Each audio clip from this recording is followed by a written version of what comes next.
ായിരിക്കുന്ന വിശിഷ്ടാതിഥികളെ, പ്രിയപ്പെട്ട മാതാപിതാക്കന്മാരെ, സഹോദരി സഹോദരങ്ങളെ, കൂത്താട്ടോളം ദേശത്തെ സംബന്ധിച്ചിടത്തോളം മതസൗഹാർദ്ദത്തിന് ഏറെ പേര് കേട്ട ഒരു സ്ഥലമാണ്. മതമുള്ളവരും ഇല്ലാത്തവരും എല്ലാം വളരെ ഐക്യപ്പെട്ട് സന്തോഷത്തോടെ ജീവിക്കുന്നതായ ഈ ദേശത്ത്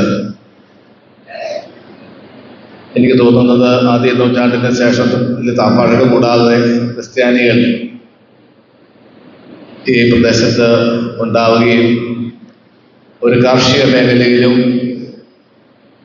വ്യാവസായിക മേഖലകളിലും കച്ചവടവും ഒക്കെയൊക്കെ ആയി അങ്ങനെ ജീവിച്ചു എങ്കിലും ആദ്യമായിട്ട് ഒരു ദേവാലയം ഉണ്ടാകുന്നത് വടകരയിൽ പള്ളിയാണ്.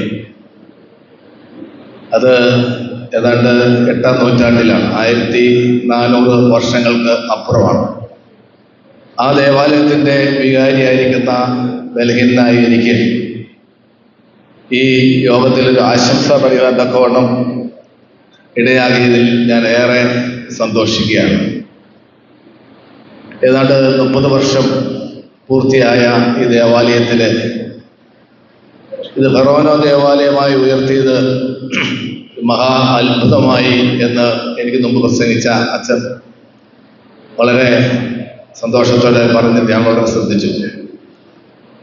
ഞാൻ ഇരിക്കുന്ന ദേവാലയം ഞാൻ ആദ്യം ഓർമ്മപ്പെടുത്തിയല്ലോ, 1400 വർഷങ്ങൾക്ക് അപ്പുറമുള്ളൊരു ദേവാലയമാണ്. ഈ അടുത്ത കാലത്ത് അതിൻ്റെ നിർമ്മാണ പ്രവർത്തനങ്ങളൊക്കെ ഒരുമാതിരിയൊക്കെ പൂർത്തീകരിച്ച്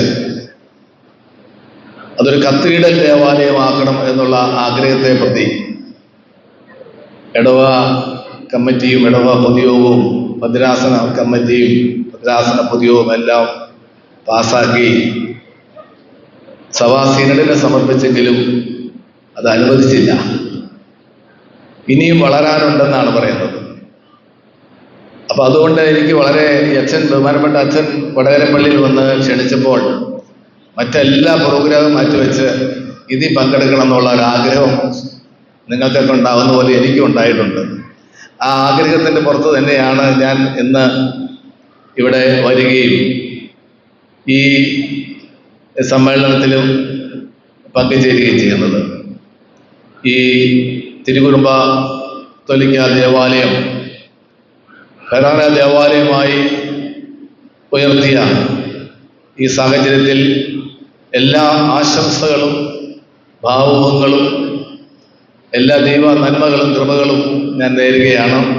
ഇത് വളർന്ന് പന്തലിച്ചിക്കട്ടെ എന്ന് പ്രത്യേകമായി ആശംസിക്കുകയും പ്രാർത്ഥിക്കുകയും ചെയ്തുകൊണ്ട് എൻ്റെ വാക്കുകൾ അവസാനിപ്പിക്കുന്നു. എല്ലാവരെയും ദൈവം അനുഗ്രഹിക്കട്ടെ.